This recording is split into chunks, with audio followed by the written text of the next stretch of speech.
Okay, so we're going to start 3.2 today, but before we get to that, there was the other assignment from 3.1 about no solution, one solution, infinite solutions. Answers for you here. Obviously without the work, but you can kind of check to see how it goes. I didn't put them up here, but again, the one solution case, you should be finding the XY pairs of answers. So if you want to check, again, if you have any questions, talk to the sub, neighbor, and then turn it in the basket whenever you feel comfortable. All right, 3.2, just taking notes in your notebook. The goal for today is to solve a linear system using combinations or elimination. All right, so it'll be a system again, two equations, just like we've been doing. Difference is previously we graphed them, like we put them in y equals form and graphed them. This time around, won't be doing any graphing. We're going to do this other method called combinations elimination. So jot down the goal quick, and then here we go. All right, don't need to write this stuff down. This is just kind of a review. A system is two or more equations, and when you solve the system, you find an XY pair that works for both, right? And there are those special cases where there isn't an answer and stuff, but generally you'll get like one XY pair as your answer. There's going to be three methods in this chapter for solving a system. The graph method, which we already did, eliminations, combinations, which is what today is, and then there'll be one final method called the substitution method. But today is eliminations, combinations. All right, and it's kind of like you expect. You eliminate something, you get rid of it, make it disappear. That's what we're going to be doing with the x's or the y variables in our equations. We're going to eliminate one of them. Okay, so there's a bunch of steps for this, and if you want to jot these down, you can. If you feel like you know this method really well, not important to write them down, but basically the way you're going to want to do this is you want to line up the y's and the x's. So you want to get your system looking something like this.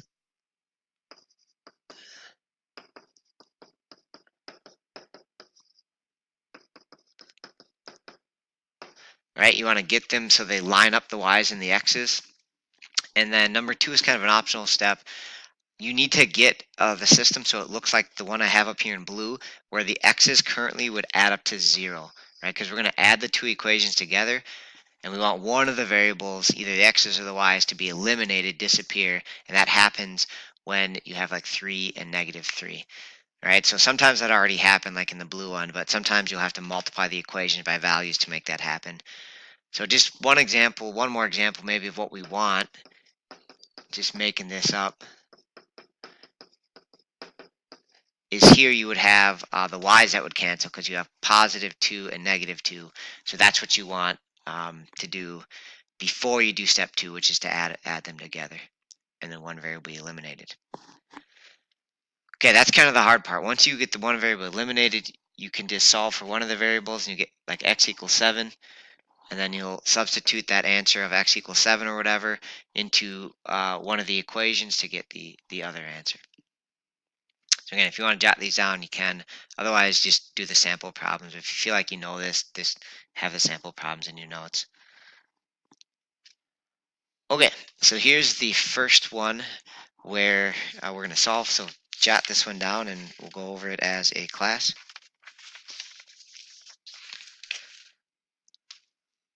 This is the easiest kind where you don't, like sometimes later we'll have to like multiply one of the equations by 2 or something, but this is the easiest case where you don't have to do that. All right, we can add them together right away and one of the variables will disappear. So I have a question for you. If we add these together, which will disappear right now, the x's or the y's? All right, so you can check. Hopefully you realize that the y's will disappear because you have positive and -3y. So when we add, we'll get 6 x's. These things add up to a big old 0. And then 16 plus 18 is 24. All right, and so we've eliminated the y variables by combining the two equations. All right, so from here, super easy. This is like Justin level math here. You just divide by 6, and you'll get your answer of 4. Okay, so we're not quite done yet because we still need to find y. So take our answer for x, and you can put it in either equation, substitute it in there, but I'm going to use the top one because it does not have that subtract symbol in. So in general, I think the top one's a little bit easier to work with because there's no negative symbol. So put 4 in place of x, and now just solve this for y.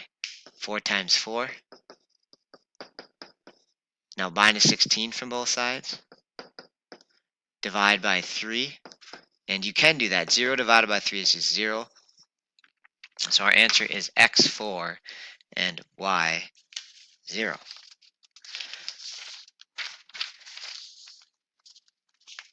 Okay, next one. If you want to copy this one down, they slowly add twists or difficulty to them.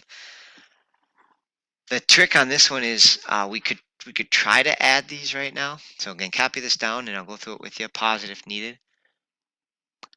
So if we try to add right now, we get 1x, 2y, and 7. And that's no good because we want one of the variables to be eliminated. All right, so we have to multiply either the top or the bottom by something so that they'll add up to 0. If we look at the y's, we have positive 1y and positive 1y. So I'm going to take the bottom one times negative 1. So I'm going to keep the top equation exactly the same. Do the bottom one times negative 1. All right, and now we have positive 1y and negative 1y, right? We also could have got the x's to disappear here, but I'm just going to do the y's. And so now, with positive and negative 1y, when we add these together, we get 3x, the y's disappear, and 9. And now just divide both sides by 3, so we get x of 3. All right, and so that's the first one, and now we just plug that back in to either equation to get the other variable y. So I'm going to put my 3 up here for x. So I'm going to have 2 times 3 plus y has to be 8. 2 times 3 minus 6. So our solution to this system is x3 and y2. Okay, so this is a little more complex. The previous one, we could just add them together right away. This one, we needed to multiply by negative 1 first before we could add them together.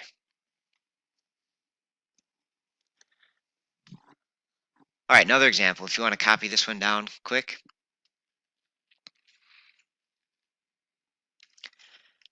And then I got a question for you. So right now, if we add these together, the x's or the y's won't add up to 0, so neither one will be eliminated. So this is a case where we got to multiply one of the equations, or maybe both of the equations, by a value to get them to add up to 0. So my question is, if we wanted these x's to disappear, what would we have to multiply the first equation by to make it so that the x's would add up to 0?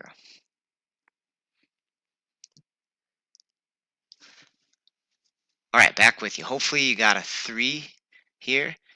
So that would give us minus 9x, 6y. So I'm distributing here, and 54. Okay, and you're going to do nothing with the second equation, just rewrite it underneath here. All right, and then from here, we just have to add these together and figure out x and y. So I'm actually going to leave that to you and try it in your notes and submit your answer. All right, so when we add these together, the x's disappear now. It's fantastic. The y's, we have positive 3y. And if you add those together, we have positive 9. So now we know y, just divide by 3 and we get 3. Okay, and then to find x, use either equation. I'm just going to go on the top equation again. Minus 3x plus 2 times 3 has to be 18. So minus 3x plus 6 equals 18. And then just solve for x. Minus 6 divide by negative 3. And so we have our xy solution of x negative 4 and y 3.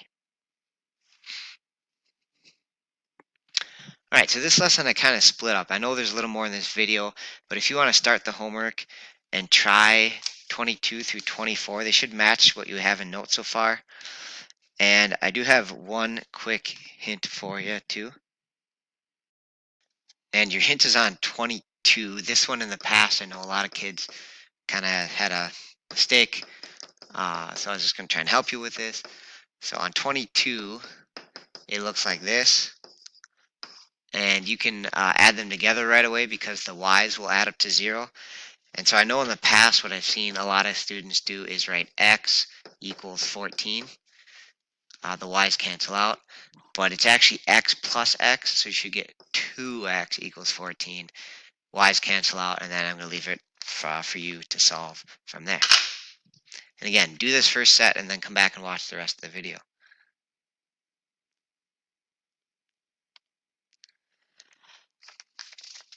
Okay, so hopefully you paused the video, did the first set. Now I'm back with you doing the last question for notes here. And this is the hardest case. So in the previous examples, we only had to multiply one of the equations by a value to get them to add up to 0, the x's or the y's.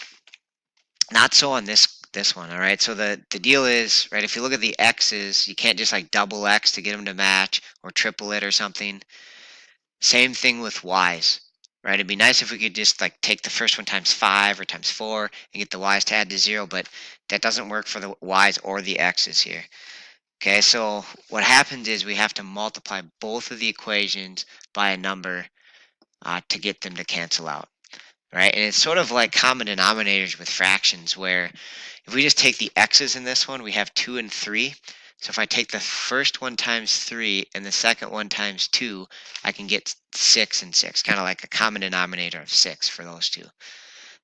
Only thing I'm going to modify is I want like positive 6 and negative 6x. So I'm going to take the second one times negative 2 so that we get a negative 6x to go with our positive 6x. Okay, so just distributing all this, make sure you distribute it to all the parts. So I'm just taking all of it times 3 on the top there, and then everything times negative 2 on the bottom. So minus 6x plus 10y, and that would be 14. Now it's add time, ladies and gentlemen. So now the x's will add to 0. So add those up, and they get nothing. Zoop. And then negative 12 plus positive 10 is negative 2y. And negative 18 plus 14 is negative 4. And now we got y. Now we got it. Divide by negative 2. Y is 2. And then substitute to find the other variable. Just to mix it up, I'm going to use the bottom equation. It really doesn't matter. I'm going to use the bottom one. So I'm going to have 3x minus 5 times 2 equals negative 7. Now I'll use my mad algebra skills. So 3x minus 10 equals negative 7. Add 10 to both sides. Divide by 3. Smiley face, smiley face. Right, we got x1, y2. And we solved that system. So the last set then will just be slightly more difficult ones where you might have to multiply both equations by something, or at least one of them you have to multiply by a value. So these are just kind of slightly harder problems. So go ahead, give those ones a shot, and then that's what you do for the rest of the time. They'd be due tomorrow. All right, good luck.